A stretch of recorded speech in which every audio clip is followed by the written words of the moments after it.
ನಮಸ್ತೆ friends, cooking ಸ್ಟಿಚಿಂಗ್ಗೆ ಸ್ವಾಗತ. ಇವತ್ತು ನಾನು ಚಿಕನ್ ಚಾಪ್ಸ್ ಮಾಡ್ತಾಯಿದ್ದೀನಿ. ಅದಕ್ಕೆ ಏನೇನು ಐಟಮ್ ಬೇಕು ನೋಡೋಣ ಬನ್ನಿ.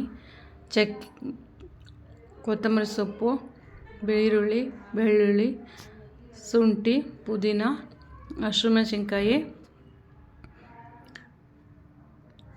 ಚಕ್ಕೆ, ಲವಂಗ, ಅರಿಶಿನ, ಟೊಮೊಟೊ, ಗಸಗಸೆ,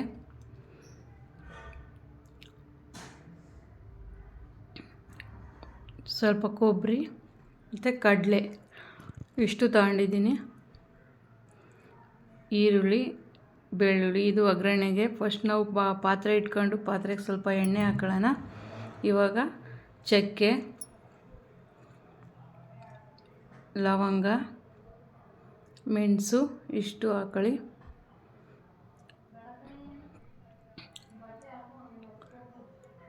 ಹಸಿಮೆಣಸಿನ್ಕಾಯಿ, ಶುಂಠಿ, ಬೆಳ್ಳುಳ್ಳಿ, ಈರುಳ್ಳಿ, ಪುದೀನ ಸೊಪ್ಪು, ಪುದೀನನ ಹಾಕೊಂಡು ಮಿಕ್ಸ್ ಮಾಡ್ಕೊಳ್ಳಿ. ಇವಾಗ ಟೊಮೊಟೊ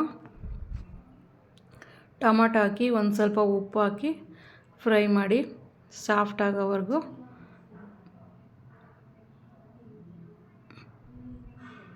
ಒಂದೆರಡು ನಿಮಿಷ ಮುಚ್ಚಿದ್ರೆ ಸಾಫ್ಟ್ ಆಗುತ್ತೆ. ಇವಾಗ ಓಪನ್ ಮಾಡಿ ನೋಡಿ, ಇವಾಗ ಸಾಫ್ಟ್ ಆಗೈತೆ. ಇವಾಗ ಇದನ್ನು ಬೇರೆ ಇಟ್ಕೊಳ್ಳೋಣ, ಜಾರ್ಗೆ ಹಾಕೊಳ್ಳೋಣ. ಇದನ್ನೇ ಜಾರ್ಗೆ ಹಾಕ್ಕೊಂಡು ಇದೇ ಪಾತ್ರೆಗೆ ನಾವು ಫ್ರೈ ಮಾಡ್ಕೊಳ್ಳೋಣ.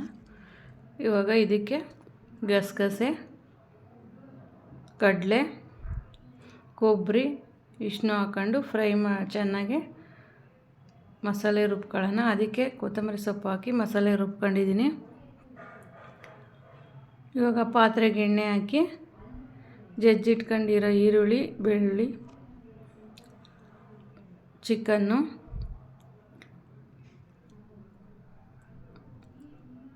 ಹಾಕ್ಕೊಂಡು ಅರಿಶಿನ, ಸ್ವಲ್ಪ ಉಪ್ಪು ಹಾಕಿ ಚೆನ್ನಾಗಿ ಫ್ರೈ ಮಾಡೋಣ. ಇವಾಗ ಮಸಾಲೆ ಏನು ರುಬ್ಕೊಂಡಿದ್ದೀವಿ ಅದನ್ನು ಹಾಕಿದ್ದೀನಿ.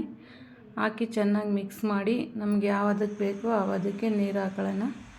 ನೀರು ಹಾಕ್ಕೊಂಡು ಚೆನ್ನಾಗಿ ಮಿಕ್ಸ್ ಕೊಡಿ. ಇದು ಇವಾಗ ನೀರು ಹಾಕೊಳ್ಳೋಣ ಯಾವುದಕ್ಕೆ ಬೇಕು ಅದಕ್ಕೆ. ನೋಡಿ ಇವಾಗ ಮಾಡ್ಕೊಂಡಿದ್ದೀನಿ ನಾನು. ಮುದ್ದೆಗೆ, ಅನ್ನಕ್ಕೆ ಆಗುತ್ತೆ.